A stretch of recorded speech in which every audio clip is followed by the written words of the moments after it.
Day 71. The Book of Joshua. Chapter 5. Now when all the Amorite kings west of the Jordan and all the Canaanite kings along the coast heard how the Lord had dried up the Jordan before the Israelites until they had crossed over, their hearts melted in fear and they no longer had the courage to face the Israelites. At that time the Lord said to Joshua, "Make flint knives and circumcise the Israelites again." So Joshua made flint knives and circumcised the Israelites at Gibeath-Haaraloth. Now this is why he did so. All those who came out of Egypt, all the men of military age, died in the wilderness on the way after leaving Egypt. All the people that came out had been circumcised, but all the people born in the wilderness during the journey from Egypt had not. The Israelites had moved about in the wilderness 40 years until all the men who were of military age when they left Egypt had died, since they had not obeyed the Lord. For the Lord had sworn to them that they would not see the land he had solemnly promised their ancestors to give us, a land flowing with milk and honey. So he raised up their sons in their place, and these were the ones Joshua circumcised. They were still uncircumcised because they had not been circumcised on the way. And after the whole nation had been circumcised, they remained where they were in camp until they were healed. Then the Lord said to Joshua, "Today I have rolled away the reproach of Egypt from you." So the place has been called Gilgal to this day. On the evening of the 14th day of the month, while camped at Gilgal on the plains of Jericho, the Israelites celebrated the Passover. The day after the Passover, that very day, they ate some of the produce of the land, unleavened bread and roasted grain. The manna stopped the day after they ate this food from the land. There was no longer any manna for the Israelites, but that year they ate the produce of Canaan. Now when Joshua was near Jericho, he looked up and saw a man standing in front of him with a drawn sword in his hand. Joshua went up to him and asked, "Are you for us or for our enemies?" "Neither," he replied, "but as commander of the army of the Lord I have now come." Then Joshua fell face down to the ground in reverence and asked him, "What message does my Lord have for his servant?" The commander of the Lord's army replied, "Take off your sandals, for the place where you are standing is holy." And Joshua did so. Day 71. The Book of Joshua. Chapter 6. Now the gates of Jericho were securely barred because of the Israelites. No one went out and no one came in. Then the Lord said to Joshua, "See, I have delivered Jericho into your hands, along with its king and its fighting men. March around the city once with all the armed men. Do this for 6 days. Have 7 priests carry trumpets of ram's horns in front of the ark. On the 7th day, march around the city 7 times, with the priests blowing the trumpets. When you hear them sound a long blast on the trumpets, have the whole army give a loud shout. Then the wall of the city will collapse and the army will go up, everyone straight in." So Joshua son of Nun called the priests and said to them, "Take up the ark of the covenant of the Lord and have 7 priests carry trumpets in front of it." And he ordered the army, "Advance! March around the city, with an armed guard going ahead of the ark of the Lord." When Joshua had spoken to the people, the 7 priests carrying the 7 trumpets before the Lord went forward, blowing their trumpets, and the ark of the Lord's covenant followed them. The armed guard marched ahead of the priests who blew the trumpets, and the rear guard followed the ark. All this time the trumpets were sounding. But Joshua had commanded the army, "Do not give a war cry, do not raise your voices, do not say a word until the day I tell you to shout. Then shout." So he had the ark of the Lord carried around the city, circling it once. Then the army returned to camp and spent the night there. Joshua got up early the next morning and the priests took up the ark of the Lord. The 7 priests carrying the 7 trumpets went forward, marching before the ark of the Lord and blowing the trumpets. The armed men went ahead of them and the rear guard followed the ark of the Lord, while the trumpets kept sounding. So on the second day they marched around the city once and returned to the camp. They did this for 6 days. On the seventh day they got up at daybreak and marched around the city 7 times in the same manner, except that on that day they circled the city 7 times. The 7th time around, when the priests sounded the trumpet blast, Joshua commanded the army, "Shout! For the Lord has given you the city. The city and all that is in it are to be devoted to the Lord. Only Rahab the prostitute and all who are with her in her house shall be spared, because she hid the spies we sent. But keep away from the devoted things, so that you will not bring about your own destruction by taking any of them.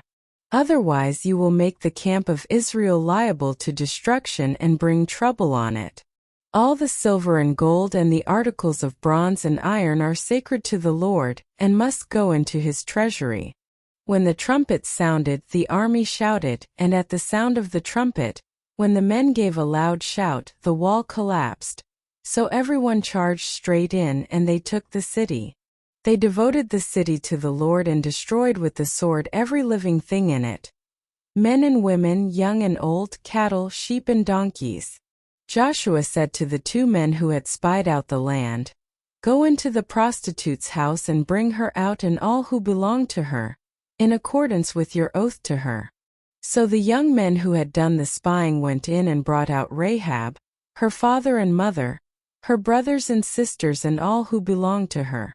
They brought out her entire family, and put them in a place outside the camp of Israel. Then they burned the whole city and everything in it. But they put the silver and gold and the articles of bronze and iron into the treasury of the Lord's house. But Joshua spared Rahab the prostitute, with her family and all who belonged to her, because she hid the men Joshua had sent as spies to Jericho, and she lives among the Israelites to this day. At that time Joshua pronounced this solemn oath, "Cursed before the Lord is the one who undertakes to rebuild this city Jericho, at the cost of his firstborn son. He will lay its foundations, at the cost of his youngest.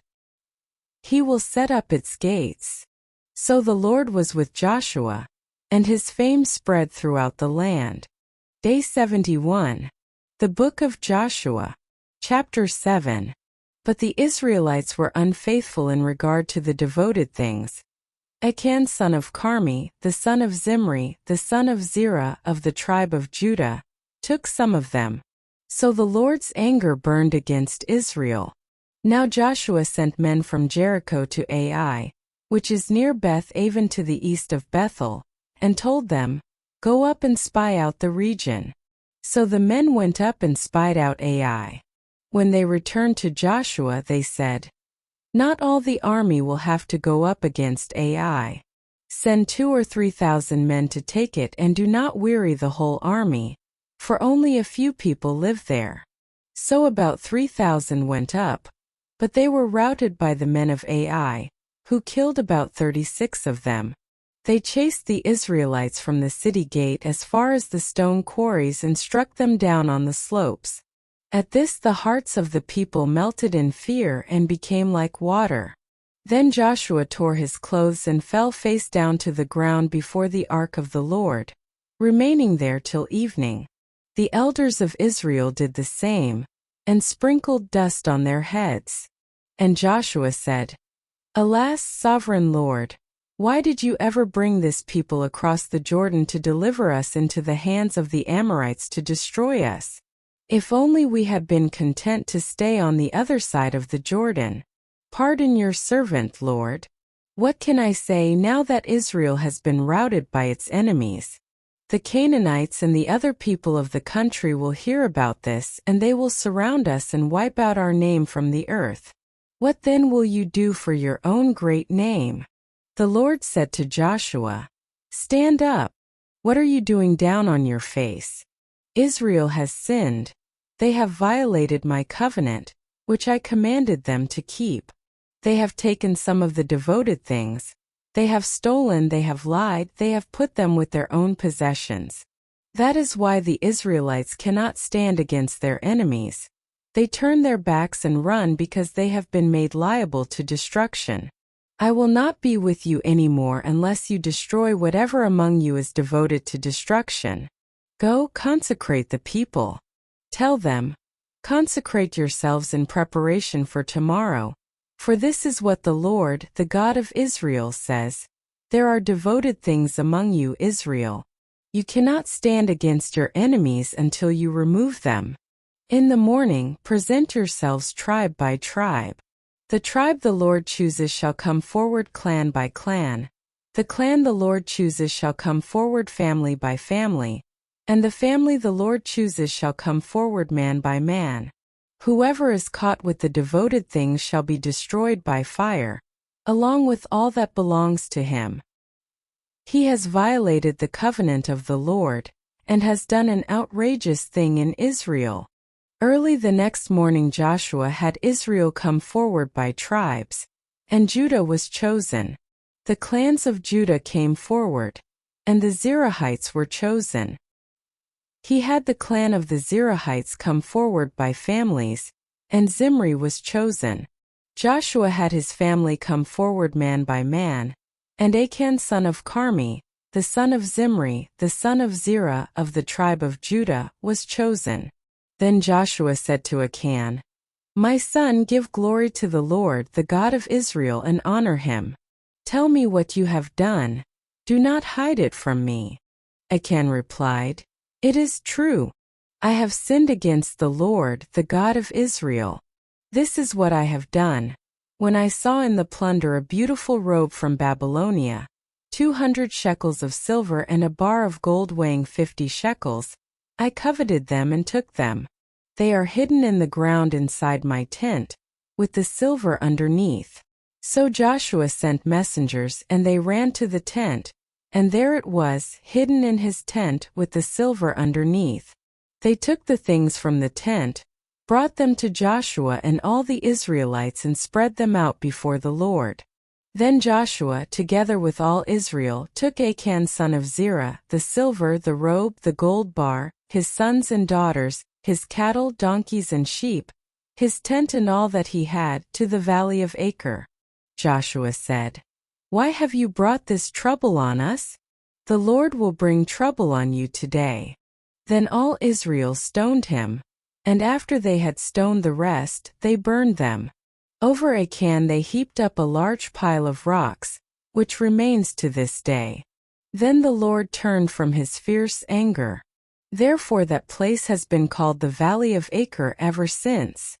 Day 71. The Book of Joshua. Chapter 8. Then the Lord said to Joshua, Do not be afraid, do not be discouraged. Take the whole army with you and go up and attack Ai. For I have delivered into your hands the king of Ai, his people, his city and his land.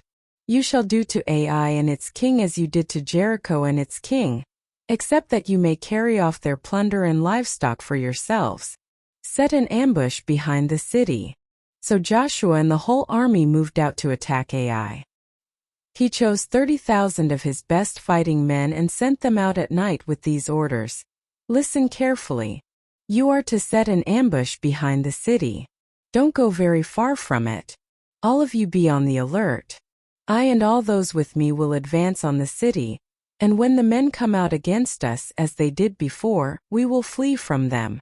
They will pursue us until we have lured them away from the city, for they will say, They are running away from us as they did before. So when we flee from them, you are to rise up from ambush and take the city. The Lord your God will give it into your hand. When you have taken the city, set it on fire. Do what the Lord has commanded. See to it, you have my orders. Then Joshua sent them off, and they went to the place of ambush and lay in wait between Bethel and Ai, to the west of Ai. But Joshua spent that night with the people. Early the next morning Joshua mustered his army, and he and the leaders of Israel marched before them to Ai.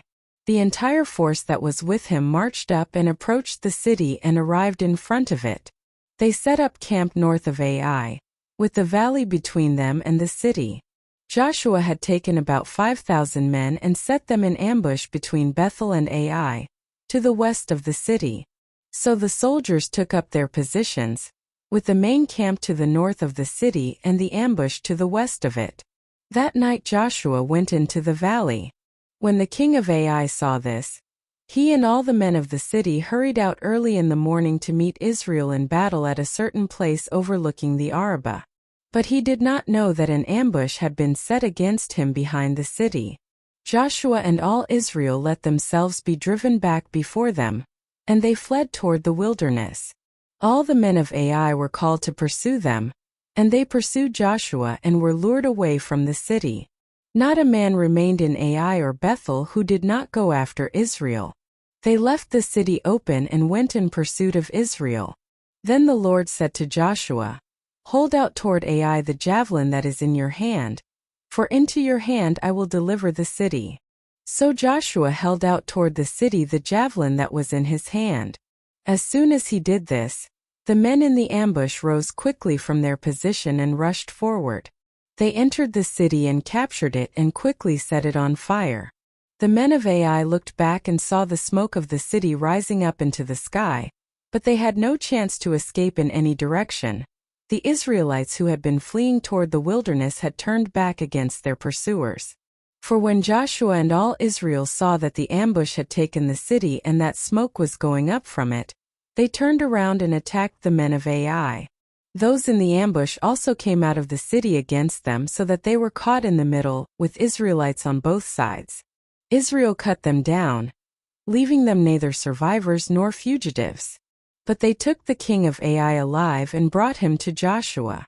When Israel had finished killing all the men of Ai in the fields and in the wilderness where they had chased them, and when every one of them had been put to the sword, all the Israelites returned to Ai and killed those who were in it. 12,000 men and women fell that day, all the people of Ai. For Joshua did not draw back the hand that held out his javelin until he had destroyed all who lived in Ai. But Israel did carry off for themselves the livestock and plunder of this city, as the Lord had instructed Joshua. So Joshua burned Ai and made it a permanent heap of ruins, a desolate place to this day. He impaled the body of the king of Ai on a pole and left it there until evening. At sunset, Joshua ordered them to take the body from the pole and throw it down at the entrance of the city gate. And they raised a large pile of rocks over it, which remains to this day. Then Joshua built on Mount Ebal an altar to the Lord, the God of Israel, as Moses the servant of the Lord had commanded the Israelites. He built it according to what is written in the book of the law of Moses, an altar of uncut stones, on which no iron tool had been used. On it they offered to the Lord burnt offerings and sacrificed fellowship offerings. There, in the presence of the Israelites, Joshua wrote on stones a copy of the law of Moses. All the Israelites, with their elders, officials, and judges, were standing on both sides of the Ark of the Covenant of the Lord, facing the Levitical priests who carried it. Both the foreigners living among them and the native-born were there. Half of the people stood in front of Mount Gerizim and half of them in front of Mount Ebal, as Moses the servant of the Lord had formerly commanded when he gave instructions to bless the people of Israel. Afterward, Joshua read all the words of the law, the blessings and the curses, just as it is written in the book of the law. There was not a word of all that Moses had commanded that Joshua did not read to the whole assembly of Israel, including the women and children, and the foreigners who lived among them. Please consider giving this video a thumbs up to show your support. Additionally, please follow, subscribe, and share to help us spread the good news together. Feel free to comment and let us know which country or city you're tuning in from. Tune in for day 72.